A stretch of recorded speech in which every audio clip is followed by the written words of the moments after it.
or Coach Kerr time, so let's do it. Presented by Great Clips. In sports, success is about team effort, and the same is true for your hair. Great Clips. It's going to be great. Hey, Coach, how are you tonight? I'm doing well. How are you guys? We're great. Who knew basketball was this easy, huh? Yeah, things have changed for sure. I mean, how would you put things have changed into further words? Because I'm sure this goes beyond the X's and O's. Well, I think it starts with the X's and O's, not in terms of schemes, but just in terms of great players making the game easier on everybody else, and that's what Jimmy is doing right now. He's simplifying the game for everybody, and he's getting us easier shots, and our defense has been really good, and as a result, we've got more confidence, more momentum. It feels right. It feels like things are clicking. What has surprised you the most about seeing Jimmy and coaching him and getting to know him? Because you mentioned earlier how you had never met him. What's the one thing that's kind of struck you about Jimmy Butler? Well, I think you have to really see him every day to appreciate his game, because he's not your traditional superstar who's lighting it up from three or wowing you with highlights. It's really just the efficiency of his game. He's incredibly sound fundamentally. He's a great passer. He understands how to get to the foul line. He's really, really strong, and so he gets people to have to guard him, and then it just creates a lot of opportunities for not for himself, but also for his teammates. I love his passing. I just feel like every time he puts the ball on the floor and pivots and makes a pass, it's not spectacular, but it just makes the game flow, and that's exactly what this team needs. We've always been at our best with high IQ guys, around Steph and Draymond, and that's what I'm seeing with Jimmy. Coach Kerr with us, Willard and Dibbs. Steve, I wonder about this, because you guys loved Andrew Wiggins so much. That experience obviously bared a lot of fruit, but his personality seems a little bit more beta, obviously, especially when compared to Jimmy. So I wonder sort of how you look at that now, about sort of like losing that kind of personality and injecting an alpha into the room, and how that may have helped. I don't really like to compare Wiggs and Jimmy. I think the whole thing is really circumstantial. Wiggs was fantastic. Obviously, it was one of the keys to the 22 championship. Played such a big role on our team, but our team has changed and shifted, and you could tell before the trade that we just weren't quite getting anywhere. We were kind of treading water, right around 500 all year. And so I think the timing was right more than anything for Jimmy to come in here. He's a very different player from Wiggs, and both guys are amazing competitors, teammates, all-around players, the size, the athleticism, the versatility. But it's a different feel with Jimmy. He's a different kind of player, and I think where we are right now compared to a few years ago, we needed this kind of player, and that's why we made the deal. I'm particularly struck by what he's meant, or seemingly meant, to Moses Moody and Brandin Podziemski. Can you put into words how much their game has been elevated because of Jimmy Butler's presence? Well, I think part of it was that it was a 4-for-1 trade, and so it really clarified roles and rotation, kind of who our top 7 or 8 guys are. I think that was, frankly, very cloudy for most of the year, where we had a lot of depth, incredible depth, but not much separation. And I think we have more separation now. We know kind of who our top 7 or 8 guys are, and then we've got really good role players behind that group. And Moses and BP are part of our top 7 or 8, clearly, both starting now, and both are much better playing with Jimmy, because Jimmy makes them so much better, makes everybody get better. He makes the game easier. So it's been fun to watch both BP and Moses really blossom here the last couple weeks. Steve, maybe this is just a random stat, but you guys are 9-0 when Moses Moody starts. Is there something to that? Well, we're 9-0 when he starts. We're also something like 15-1 when Buddy gets about 18 or 19 points or more. Oh. There are certain markers that you look at, and I feel right now like the way BP and Moses are playing. If those two and Buddy can give us that secondary scoring that we need after Steph and Jimmy, we're going to be tough to beat. And so it's really nice just seeing them blossom and seeing all three of them in good, comfortable roles. Buddy has settled into the six-man role really well. And I think Moses is a great fit next to our other four starters because all four of those guys are playmakers. And he's able to kind of camp on the perimeter and take his open looks, play hard like he always does, compete defensively. So it's I've enjoyed watching Moses play the last couple weeks. He's really coming around. Coach, there are things in the Western Conference that have twisted your way a little bit, and you're already starting to fire up the standings. You've stated that the goal is the 6th seed. Is it still, or has the goal maybe now gone even higher? No, I think the goal is 6. Obviously we'll go as high as we can. We just want to win games and see what happens. But I think the goal is 6, just so we get out of the play-in. We don't want to mess around with that. We've been in it twice. We have not advanced either time. You just don't want to leave anything up to chance. So whether we're 6 or even higher, doesn't matter to me as long as we try to get out of that play, and that would be ideal. Only 16.5 back of OKC, and you do have the tiebreaker over them, Coach. Just there we go. While we're talking like this, you've won 5 of 6. Just want to keep you in mind with the math. I know you're big on 3-man combinations, and you've got me thinking about that as well. When you look at Jimmy Butler and you look through 6 games, who are the 2 players outside of Steph and Draymond, obviously, but who does he thrive with on your team in those combos? Well, I'm going to mention Draymond because the Jimmy, BP, Draymond trio has been amazing, like off the charts defensively. And so we're trying to put those guys together as often as possible. Obviously they start, but biggest thing for me is the 3 of them together when Steph goes to the bench. They have been really, really effective. And it's a good combination. 3 smart, tough, high IQ guys together. And that's been really fun to watch that group play.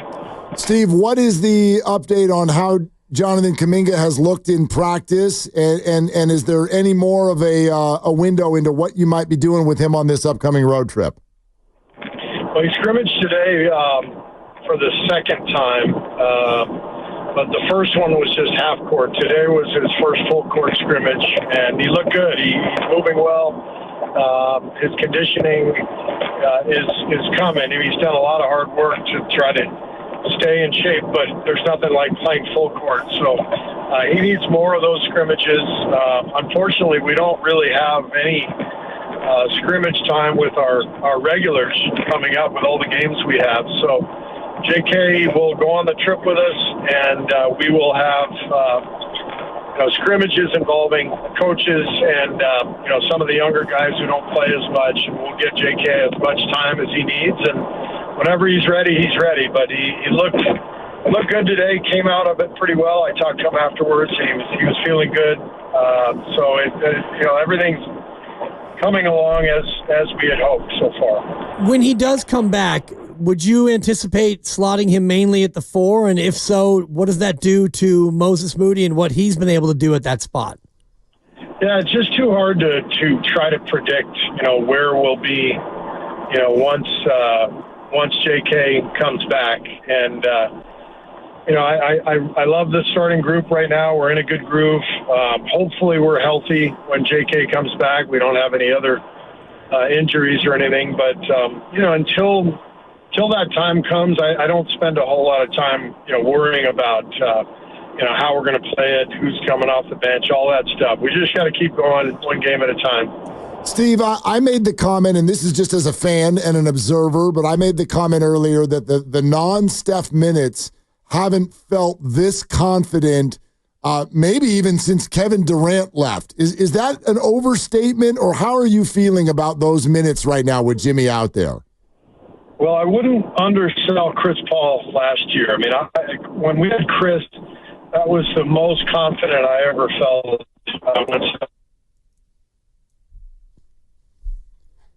A playoff team, when we had Kevin Durant and we were loaded and we were winning championships, we found ways to survive those minutes, and we did it with defense.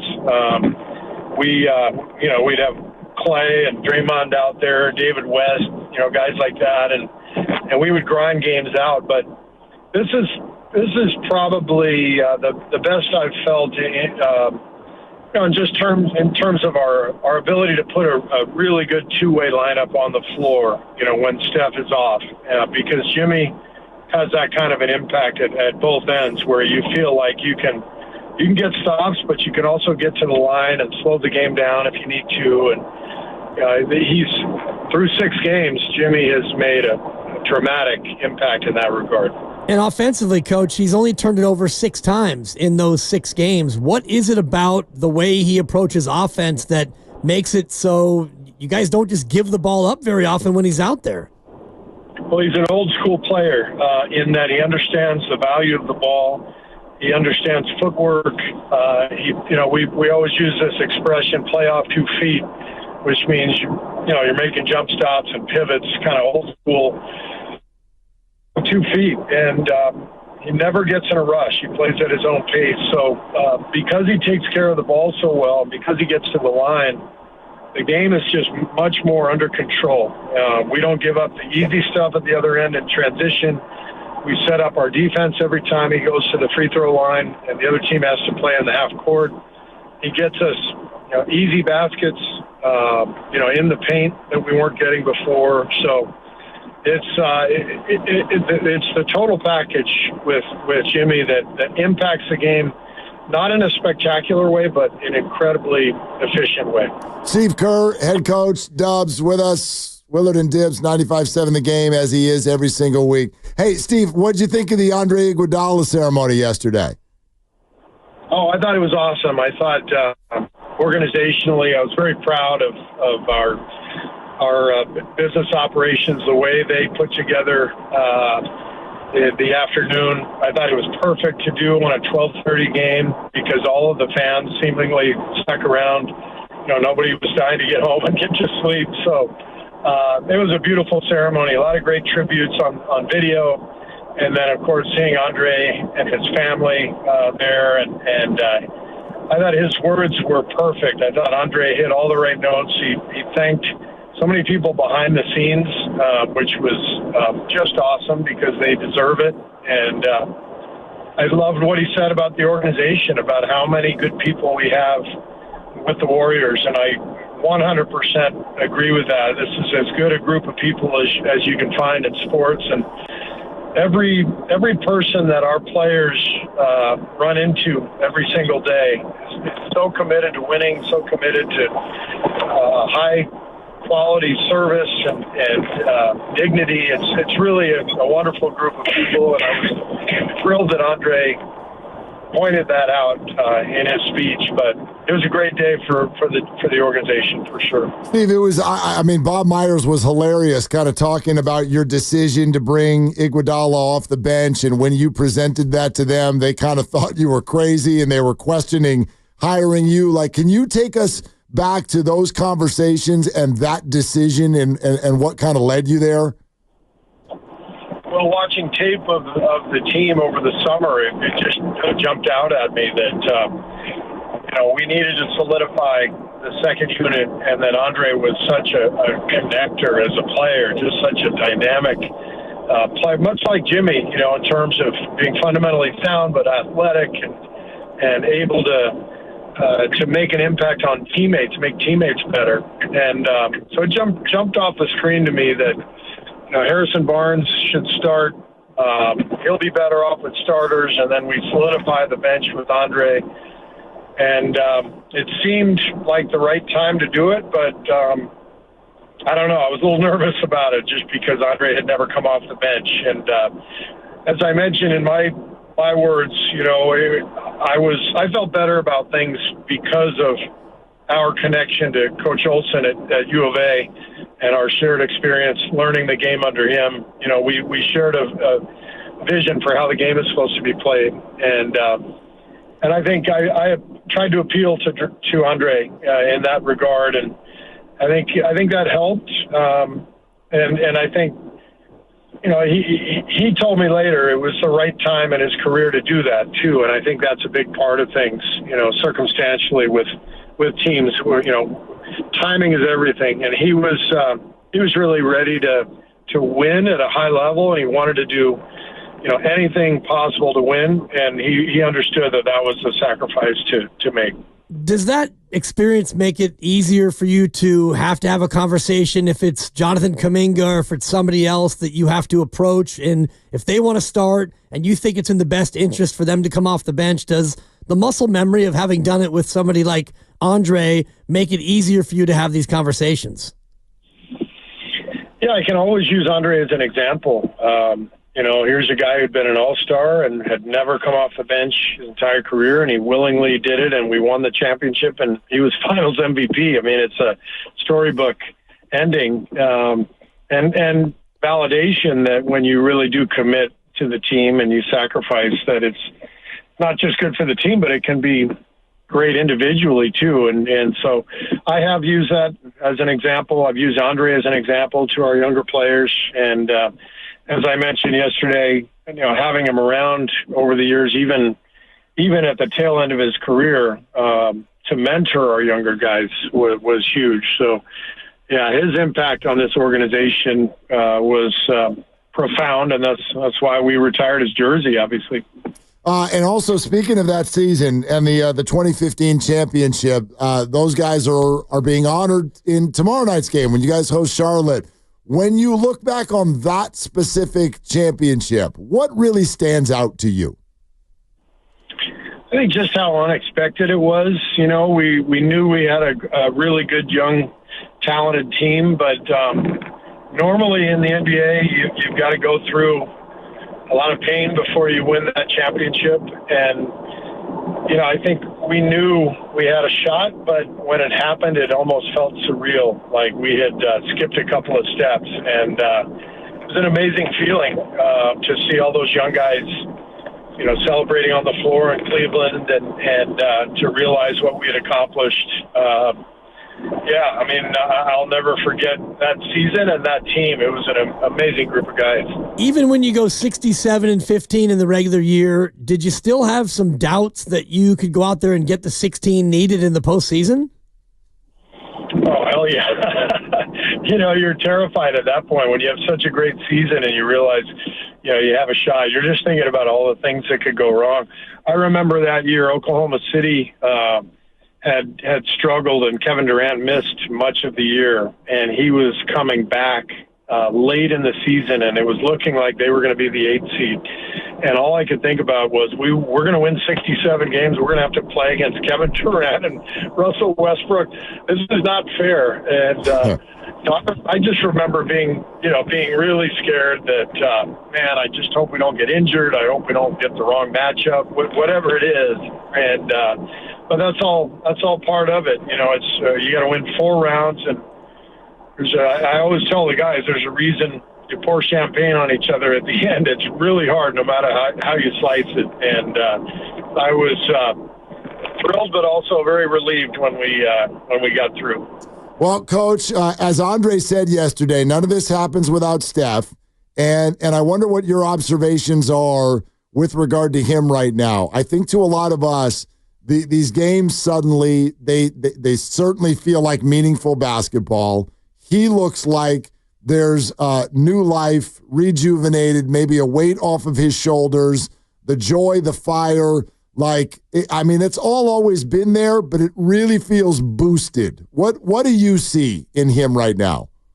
Yeah, I see the same thing, and I think he has expressed that many times to the media. He just wants to play meaningful basketball, and I love that. I think it's a great phrase because it's humble, but it's also hopeful. And he's basically telling everybody that, give us a chance. If we have a shot, and we're going to make the most of it. And I think the trade has given us a chance, and Steph feels that. Our fans feel it.